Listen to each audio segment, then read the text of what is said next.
In my hands, I'm very scared. I have 3 cards. I don't like this. Don't be scared. Huh?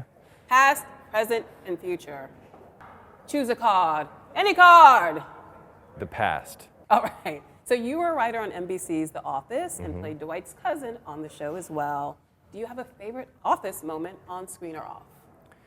Whatever my favorite Office moment is not on screen, because playing Mose Schrute was a waking nightmare. Really? Yes. It So was. why'd you decide to do it? I did not decide to do it. My boss, Greg Daniels, forced me to do it as a way to cause me pain. And it was terrible. I had to wear the first time I did it, I had to grow a real neck beard. Every time after that, he let me use a fake beard, which is maybe worse because those beards are terrible. Every episode we shot was in like August or September in the middle of like the Central Valley in California where it was like 130 degrees. I was wearing work boots and like wool clothes and I had to do stupid things and they would give me one line and then they would always say the same thing, which is like, I think it's funnier if he doesn't say anything, and they would cut my line. Oh no. It was brutal. Oh wait, I have to do all of them now?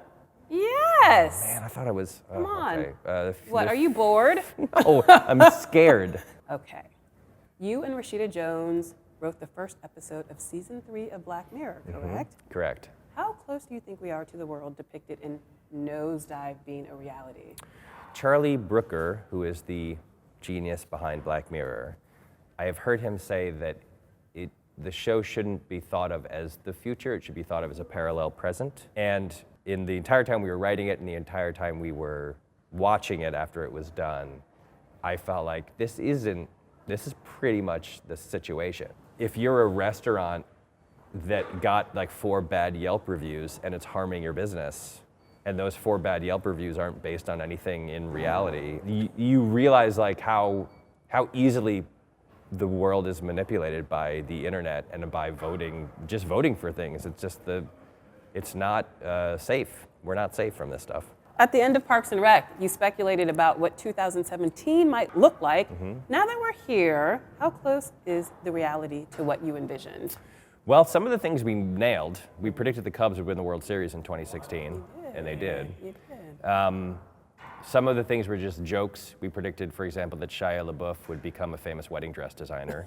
So far, that hasn't happened. Could happen next week. But the main sort of prediction was a lot about technology. It was about, that season was about this kind of company that was sort of an amalgam of like Google and Amazon and Facebook and everything called Grizzle, and they had invented, they were doing drone delivery to people's houses that was a box of stuff that their algorithm just pointed out that they would like. And that came from hearing about this, reading this article about how some women were finding out that they were pregnant from Target and had bought certain things. And when they got their coupons that are like, here's some coupons for things based on what you're buying, you might also want to buy, those coupons were for things like diapers and baby formula.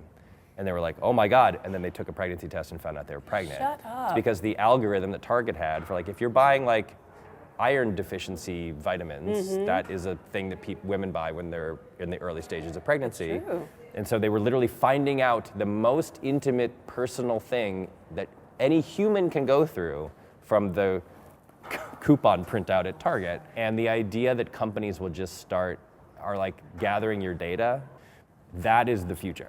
You're Interview was ending freaking on me a out. really weird You're down note. You're freaking me out. That's scared. good though. I think to me, that's the benefit of Black Mirror, for example, is like you should be freaked out. This stuff is freaky. It's really scary. And like the only way that we overcome it is becoming aware of it, I think. Mike Schur, thank you so much for being here. And you can catch The Good Place on Thursdays at 8:30 on NBC.